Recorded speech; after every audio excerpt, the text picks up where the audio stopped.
안녕하세요. 호주역 클럽 여러분, 카일 법무사입니다. 오랜만에 다시 영상을 작업을 하고 있는데요. 벌써 2021년이 됐어요. 지난 2020년 12월에는 저희가 연말 휴가도 좀 껴 있었고, 제가 근무하던 퍼스 사무실을 확장 이전을 했어요. 그래서 원래 있었던 사무실에서 차로는 한 3분 정도 떨어져 있는데, 주차나 이런 것들이 조금 더 편해졌고요.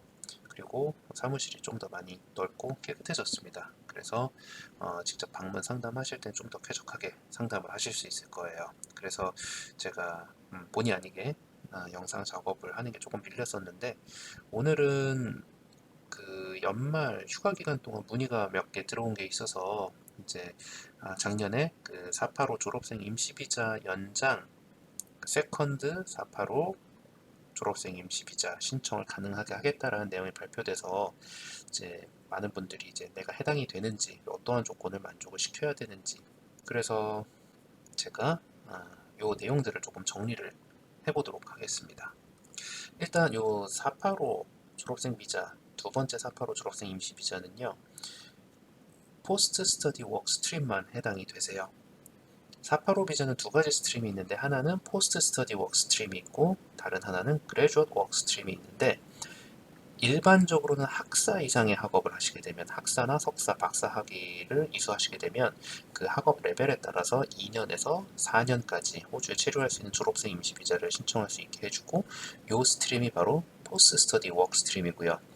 디플로마 이하의 레벨 학위를 이수하시게 되면, 그리고 MLTSSL 안에 들어있는 직종과 관련된 학업을 하시게 되면 신청할 수 있는 게 그레주엇 워크 스트림인데, 이거는 18개월짜리 비자입니다. 그래서 이 두 개의 스트림이 나눠져 있어요. 이 두 개의 스트림이 나눠져 있는데, 중요한 거는 두 번째 485 비자 신청은요, 이 포스트 스터디 워크 스트림, 그러니까 학사, 석사, 박사 이상의 학위를 하신 학생들한테 적용이 되는 부분, 네, 이 부분이 가장 중요한 부분 중에 하나라고 할 수 있어요. 그래서 안타깝지만 뭐 요리라던가 자동차 정비, 타일, 이렇게 트레이드 직종과 관련된 학업을 하신 분들한테는 해당이 안 되는 내용이라서 좀 많은 분들이 실망을 하실 수도 있는데, 음, 어찌됐든 간에 이거는 딱 잘라서 포스트 스터디 워크 스트림에만 해당이 되기 때문에, 이게 뭐 어떻게 다른 방법이 없을까요? 어떤 여지가 없을까요? 라고 이제 문의를 주시는 분들이 계셨는데, 안타깝게도 지금 현재로서는 학사 이상의 학업자들만 요 두 번째 485 비자 신청을 하실 수 있을 것 같습니다. 요 지금 화면에 보이는 거는 이제 기존에 있었던 이민법을 이러이러한 내용으로 변경을 하겠다라고 이제 설명하는 그 문서라고 보시면 돼요. 그래서 요 내용이 상당히 길어요. 상당히 긴데 요 내용들을 다 커버하면은 여러분들이 오히려 더 이해가 안 되시고 헷갈릴 수 있기 때문에 중요한 포인트만 좀 잡아내서 설명을 드릴 수 있도록 할게요. 여기서 가장 중요한 것 중에 하나는 요 부분이에요. Designated Regional Area는 다음과 같은 지역을 일컫는다, 의미한다. 첫 번째, A. Designated City or Major Regional Center, 혹은 A. Regional Center or Other Regional Area. 그러니까 이제 Designated Regional Area는 이 두 가지로 구분이 될 수 있다는 얘기예요. 하나는 Designated City or Major Regional Center, 그리고 다른 하나는 Regional Center or Other Regional Area.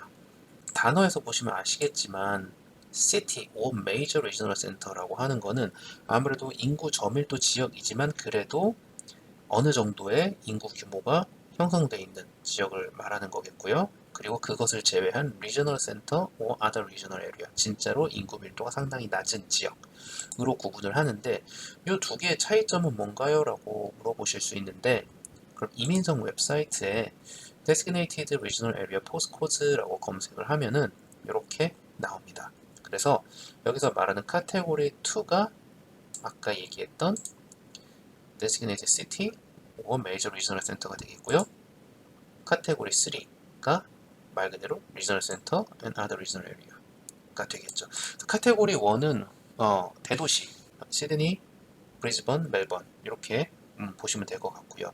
그리고 그 나머지 부분, 뉴사우스웨일즈에도 시드니만 있는 게 아니라 그 뉴사우스웨일즈 주 안에 있는 다른 소규모의 도시들이 있죠. 그래서 카테고리 2는 이러이러한 포스트 코드를 갖고 있는 지역, 카테고리 3는 이러이러한 포스트 코드에 해당이 되는 지역이라고 보시면 됩니다. 요거를 왜 중요하다고 제가 말씀을 드렸냐면은 요게 나중에 뒤에 가서 내가 1년짜리 485 비자를 연장할 수 있느냐, 2년짜리 485 비자를 신청할 수 있느냐, 요 차이가 갈리게 돼요. 그리고 다음으로 한번 살펴볼 게 비자 신청비인데요. 이게 이민법이 조금 그냥 봤을 때는 좀 복잡하게 돼 있어요. 이해가 잘 안 되거나 혹은 뭐 우리가 일반적으로 생각했을 때 앞에 나와야 될 내용이 뒤에 나온다던가 뒤에 나와야 될 내용이 앞에 나온다던가 해서 이제 해석이 조금 헷갈리는 경우가 있는데 이것도 마찬가지예요. 자, 요 위에 있는 비자 신청비가 두 번째 485 비자 신청을 할 때 소요가 되는 비용이에요. 요거는 첫 번째 485 비자 신청을 할 때. 그런데 보시면 아시겠지만 두 번째 485 비자를 신청을 할 때는 굉장히 좀 비용이 드라마틱하게 절감이 돼요. 메인 어플리컨트가 650불, 그리고 에디셔널 어플리컨트 성인 동반자는 325불, 그리고 성인이 아닌 동반, 뭐 자녀가 되겠죠. 165불. 첫 번째 졸업생 비자 신청할 때 들어가는 비용과 비교해 보면은 상당히 좀 저렴하게 책정이 된 거를 알 수 있습니다. 그리고 두 번째로 봐야 하는 게 요 내용인데요. 요 내용은 뭐냐면은 내가 비자 신청을 어디서 할 수 있느냐를 설명하는 부분이에요.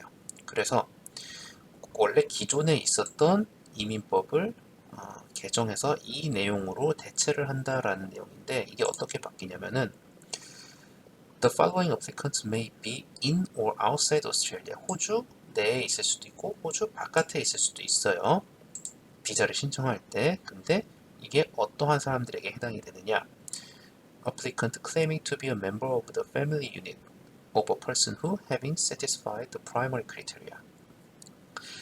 주 신청인의 동반하는 가족으로서 비자 신청서 제출하는 사람은 호주 안에 있어도 되고 바깥에 있어도 됩니다. 그리고 이런 사람이 아니고 다른 경우에는 who makes the application during a concession period.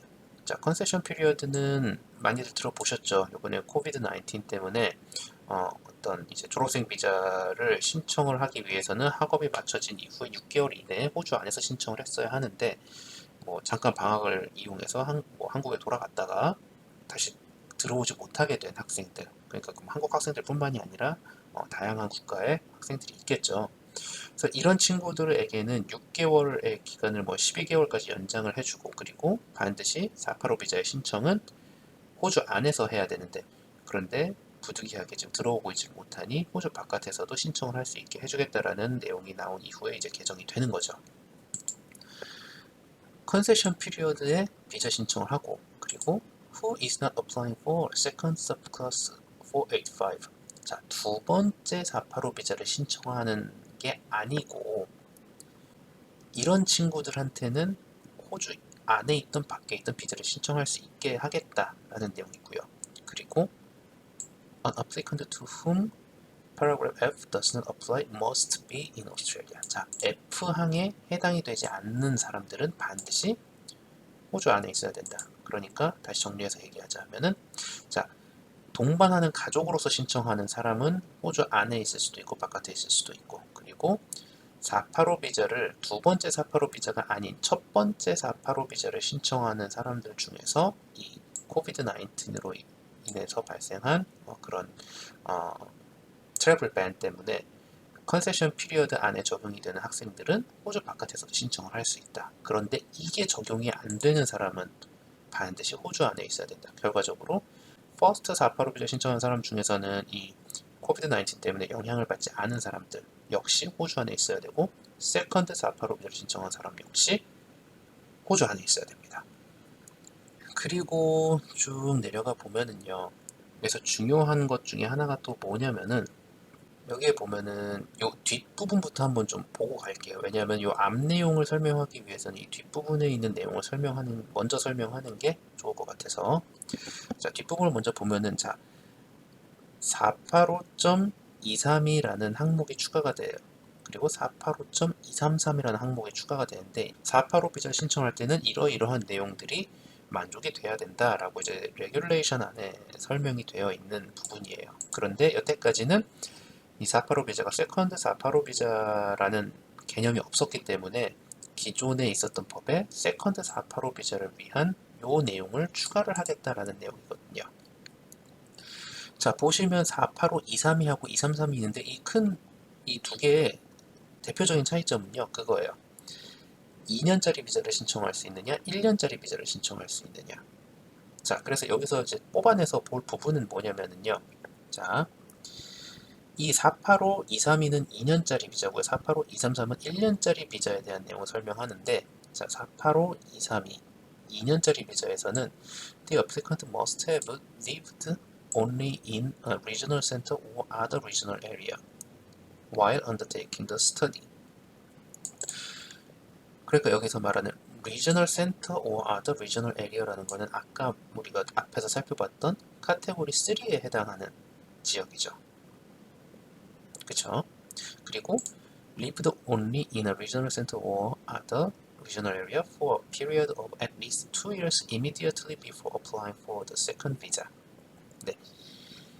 내가 이 비자를 두 번째 비자를 신청하는 순간으로부터 2년 전서부터는 내가 리저널 센터 or other regional area에서 살았던 사실이 증명이 돼야 돼요. 그리고 역시 if the applicant also worked or studied 공부를 했거나 일을 했으면 이 공부와 일 역시도 regional center or other regional area 안에서 했어야 된다 라는 내용이에요.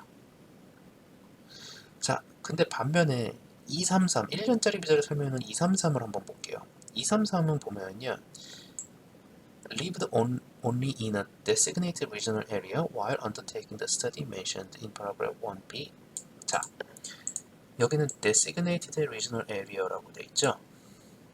이 차이점은 뭘까요? designated regional area가 아까 이 위에서 보면 designated regional area는 designated city or major regional center 혹은 regional center or other regional area로 구분이 된다고 해놨는데 왜 2년짜리 비자에는 딱 구체적으로 꼭 집어서 요거를 적어놓고 1년짜리 비자에는 왜 더 넓은 포괄적인 개념인 designated regional area를 넣어놨을까요? 자, 여기를 보면은 자, 233의 1번의 C항을 보면은요. To whom clause 485-232 does not apply. 자, 485-232 항이 적용이 되지 않는 사람은 233을 통해서 지원을 하게 되는데 자, designated regional area는 두 가지로 갈라진다고 했어요. designated city or major regional 어디 갔어? regional center 그리고 regional center or other regional area. 그러니까 이제 이 좀 더 큰 개념의 단어를 써놨는데 이 커다란 designated regional area 중에서 232를 신청할 수 있는 사람은 그 안에서 이 regional center or other regional area 안에서 산 사람들은 2년 신청할 수 있지만 그거 이외에 designated regional area에서 거주한 사람들은 1년짜리 비자 신청을 할 수 있다는 것을 구분하기 위해서 좀 표현을 어렵게 해놨어요. 그냥 좀 편하게 설명을 해놨으면 좋았을 텐데 조금 헷갈리게 해놨죠. 그래서 결과적으로 이 항목 때문에 카테고리 3에서 거주를 하고 일을 하고 공부를 했던 사람들은 2년짜리 비자를 받을 수 있지만 이 카테고리 3에서 거주한 그 조건이 만족이 되지 않아서 요 232, 485-232가 적용이 되지 않는 사람들은 이거를 통해서 지원을 한다 라는 내용으로 이해를 하시면 되겠어요. 그 다음으로 이제 봐야 될 부분이 요 위에 있을 거예요. 제가 아까 내려왔죠. 네. 클로즈 485-212 of Schedule 2. 자, 485-212항을 한번 볼게요. 485-212항은 뭐냐면요. Application was accompanied by evidence that the applicant has undertaken a language test specified by The minister in a legislative instrument made for this purpose. 자, 그러니까 이건 쉽게 얘기하면요. 영어 시험을 본 기록이 있어야 된다는 얘기예요. 첫 번째 485 비자를 신청할 때. 그런데 자, 여기서 뭐라고 얘기를 해놨냐면은 자, 그 1번 항 밑에다가 여기 있구나. 자, 1번 항 밑에다가 2번 항을 추가를 할게 라고 해놨어요. Subclause 1 does not apply to an applicant who meets the requirements of clause 485-232 혹은 485-233. 자, 영어 시험을 봐야 돼. 485 비자를 신청하기 위해서는. 그런데 그 영어 조건이 적용이 안 될 거야. 누구한테는? 485-232나 485-233을 만족시키는 사람한테는. 그러니까 결과적으로 세컨드 485 비자를 신청할 때는 영어 성적을 다시 제출하지 않아도 된다는 내용이에요. 그 영어 시험을 다시 볼 필요 없다는 얘기죠. 네.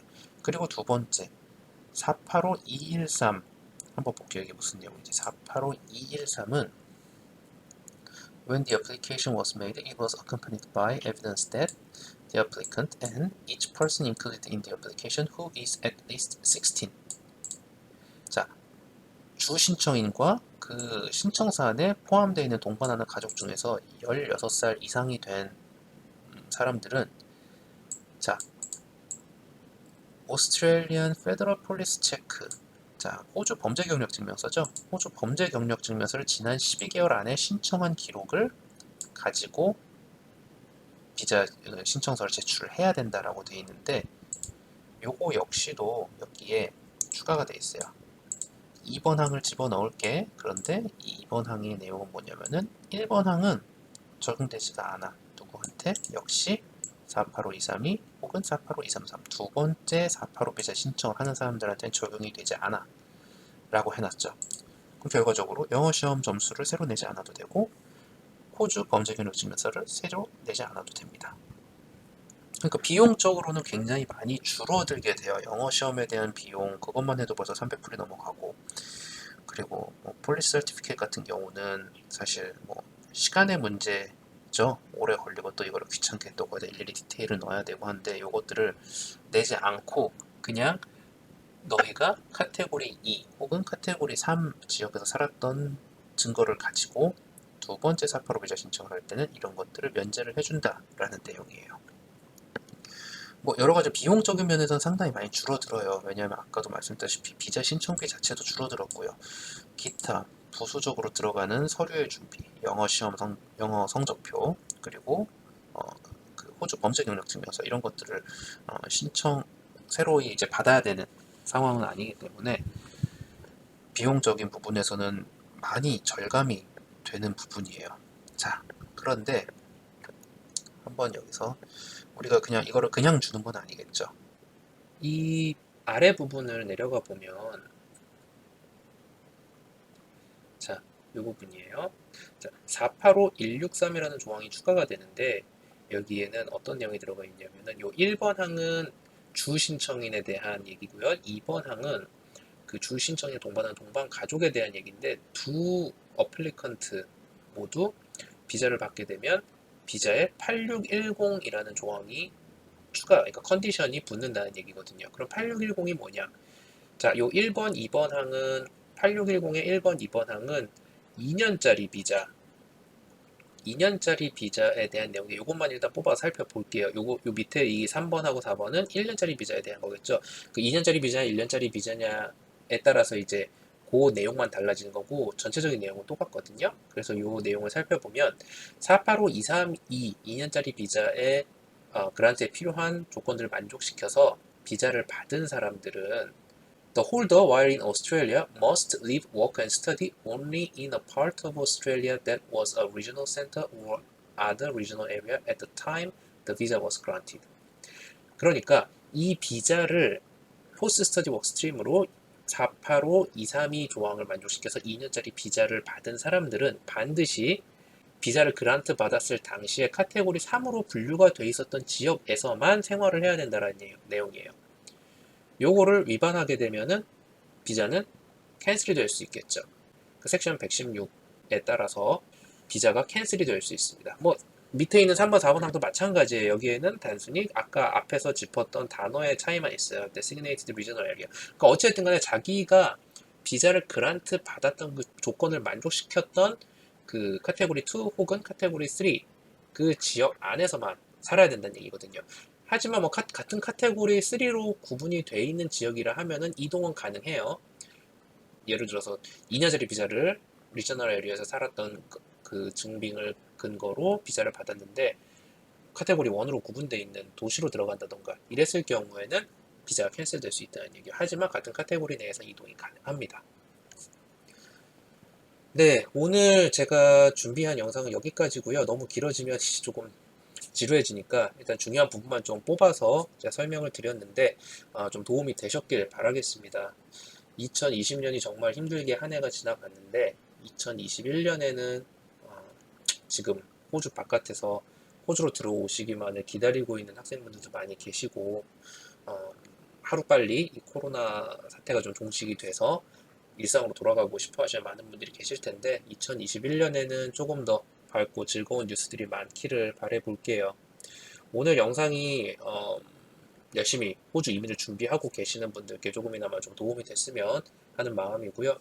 저희 채널 구독과 좋아요 해주시면 제 개인적인 정신 건강에 매우 도움이 될 것 같습니다. 여러분 오늘 하루도 즐거운 하루 보내시고 2021년 새해 복 많이 받으십시오. 항상 화이팅 하세요. 감사합니다.